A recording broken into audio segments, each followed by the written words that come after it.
It is very tricky to get a cat to do what you want, especially for an adult cat. A grown-up cat, it's very difficult to make it change their habits. Roll camera.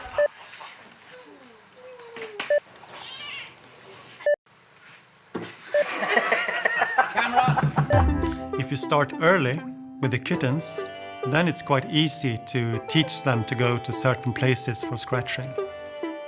Cats scratch for many reasons. The most obvious reason is that they want to exercise their muscles in their paws and sharpen their claws. They depend on having sharp claws to take prey, birds and mice.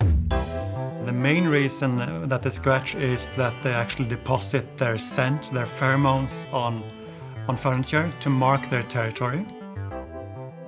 And also the scratch marks themselves are visual signals to other cats.